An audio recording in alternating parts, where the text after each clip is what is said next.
Hello and welcome to achievers hive dear learners. अगर आप भी इग्नू एमए साइकोलॉजी 2026 जनवरी साइकिल में एडमिशन लेना चाहते हैं तो कुछ बहुत इंपॉर्टेंट बातें आपको इस वीडियो में आज पता चलने वाली हैं।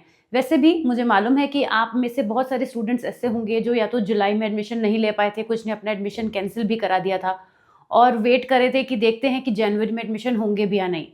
बहुत सारे यूट्यूब पर वीडियोस आपको ऐसे देखने को मिलेंगे जिनके पास अब कोई आंसर नहीं है इस क्वेश्चन का, जो बहुत ही गारंटी के साथ कह रहे थे कि इग्नू 2026 जनवरी में एमए और बीए का कोर्स लेकर नहीं आएगा। बहुत ही गारंटी के साथ उन्होंने ऐसे स्टेटमेंट्स दे तो दिए थे, लेकिन आपको ध्यान होगा अगर आप मेरे वीडियोस रेगुलरली देखते हैं तो मैंने आपको उसी टाइम जब भी नोटिस आया था उसी के कुछ दिनों में ये चीज़ क्लियर की थी कि एकेडमिकली ये कोर्स बंद नहीं होगा, क्योंकि पहली बात तो ये स्कूल ऑफ सोशल साइंस द्वारा रन किया जा रहा है और भी बहुत सारी वजह हैं जो मैंने पहले ही आपको क्लियर की थी।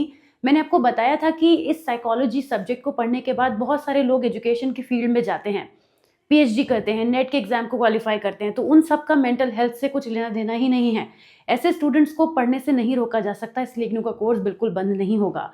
और अब जब जनवरी 2026 में इग्नू के एडमिशन ओपन हो गए हैं तो अब मुझे इस वीडियो को वापस से बनाने का दिल किया, आप सभी को और बेहतर तरीके से इन्फॉर्मेशन देने का मन किया जिससे कि आपको सही इन्फॉर्मेशन मिल सके, क्योंकि बहुत सारे ऐसे वीडियोस हैं जो आपको मिसगाइड करेंगे अबाउट द कोर्स।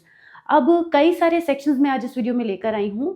बात करेंगे उन सभी लोगों की जो एडमिशन लेना चाहते हैं, क्योंकि एमए में इग्नू में एडमिशन लेने वाले ऐसे बहुत सारे स्टूडेंट्स हैं जो पहले तो एक लाइन सुनते आ रहे हैं कि ये डिग्री इनवैलिड है, कोर्स इनवैलिड है और भी पता नहीं क्या क्या।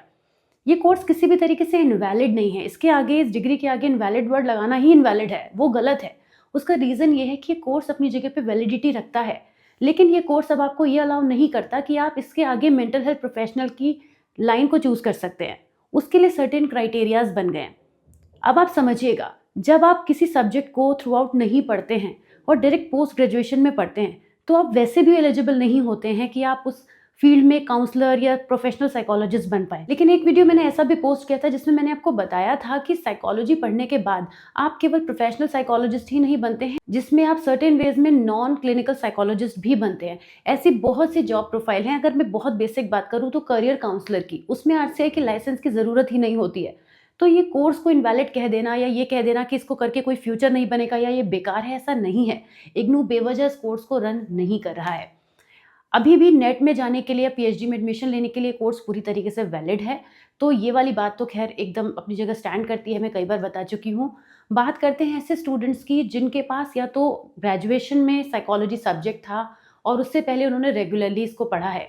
जिन स्टूडेंट ने 11th-12th में साइकोलॉजी सब्जेक्ट को पढ़ा है, ग्रेजुएशन में उनका ये सब्जेक्ट था, रेगुलर से वो कर रहे थे, ऐसे मेरे कई स्टूडेंट्स भी हैं। रिसेंटली मेरी एक स्टूडेंट से बात हो रही थी, मैंने उन्हें ये गाइड किया कि वो इग्नू एमए साइकोलॉजी में एडमिशन ना लें, क्योंकि वो उन चुनिंदा लोगों में से हैं जिनके पास एक प्रॉपर बैकग्राउंड है साइकोलॉजी सब्जेक्ट का। तो वो कोशिश करें कि वो रेगुलर कॉलेज से अपनी स्टडीज़ को कंप्लीट करें, और अगर आगे वो मेंटल हेल्थ प्रोफेशनल की फील्ड में जाना चाहती हैं, इस प्रोफेशन में कुछ करना चाहती हैं, तो उनके लिए रास्ते खुले हैं। लेकिन अगर उन्हें एकेडमिक की फील्ड में कुछ जाना है, कुछ भी ऐसा करना है, तो अब वो इग्नू एमए साइकोलॉजी डेफिनेटली कर सकते हैं, कोई प्रॉब्लम नहीं है। यहाँ पे कुछ फ़िल्टरेशन ज़रूर हुआ है, लेकिन डिग्री जो है वो अपनी जगह पर पूरी तरीके से स्टैंड करती है।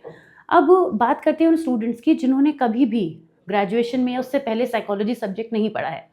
ऑलराइट, अब इसमें भी हमारे बहुत सारे ऐसे लोग आते हैं जो ऑलरेडी किसी फील्ड में वर्क कर रहे हैं, उनके पास लाइफ का एक्सपीरियंस है, उनके पास बहुत सारे, या फिर उन्होंने कुछ ऐसा किया हुआ है एजुकेशन की फील्ड में ही जो कहीं ना कहीं उनके सब्जेक्ट से एसोसिएट करता है।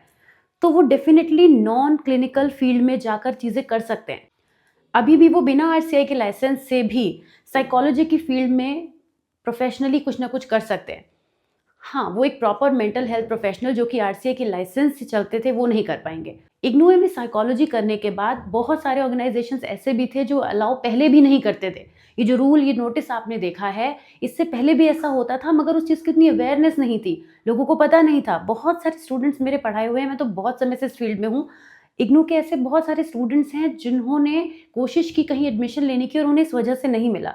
फिर फिल्टरेशन हो गया, फिर एक लिमिट हो गई कि वो इस जगह पर अप्लाई कर सकते हैं विद दिस डिग्री। तो ये रूल पहले भी था, लोगों को पता नहीं है, इसीलिए वो ये सोच रहे हैं कि एक रूल आया, जो कि एक एक्ट आया जिसके बाद मेंटल हेल्थ प्रोफेशनल बनने के लिए अब इग्नू एमए वैलिड नहीं रहा, तो उन्होंने सीधे सीधे डिग्री को ही इनवैलिड कह दिया। तो इस स्टेटमेंट को मैं यहाँ पे क्लियर करना चाहती हूँ आप सभी के सामने कि जो भी स्टूडेंट जनवरी 2026 में एडमिशन लेना चाहते हैं वो डेफिनेटली ले सकते हैं। कोई प्रॉब्लम वाली बात नहीं है। आप डिस्टेंस एजुकेशन से पढ़ रहे हैं और इसको पढ़ने के बाद अपने करियर को कैसे शेप करना है, ये बहुत हद तक आपके भी हाथ में है। वो सभी लोग जो साइकोलॉजी की फील्ड में ऑलरेडी कुछ कर रहे हैं, वो डेफिनेटली एडमिशन ले सकते हैं। ऐसे स्टूडेंट्स जिन्होंने कभी साइकोलॉजी को पहले नहीं पढ़ा है, वो बिल्कुल एडमिशन ले सकते हैं। तो आप बिल्कुल भी कंफ्यूज ना हो और एडमिशन को लेके जो भी डाउट्स आपके माइंड में हैं वो ना रहें। आराम से आप अपने एडमिशन लीजिए जनवरी 2026 इग्नू में। और कोई भी डाउट, कोई कन्फ्यूजन है तो आप कमेंट्स में ज़रूर ड्रॉप कीजिएगा। मैं आपकी क्वेरीज़ को वहाँ हैंडल करूँगी, क्योंकि ये एक मैसेज था जो मैं इस वीडियो के थ्रू देना चाहती थी, कन्वे करना चाहती थी।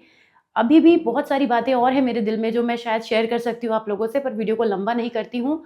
एक छोटा-सा मैसेज यहाँ वीडियो के फॉर्म में मैं आप सभी को देना चाहती थी। बस इस टैग को मैं इसके आगे से हटाना चाहती थी, क्योंकि मुझे पता है कि ऐसा है नहीं। मैं बहुत क्लोज़ली कनेक्टेड हूँ, मुझे पता है ऐसा है नहीं। इसीलिए मैं चाहती थी कि सही इन्फॉर्मेशन स्टूडेंट्स तक पहुँचे, और आप लोग भी बहुत भरोसा करते हैं, इसीलिए ये एक ज़िम्मेदारी भी बन जाती है। तो मिलती हूँ आपसे नेक्स्ट वीडियो में। Till then take care of yourself. Bye bye.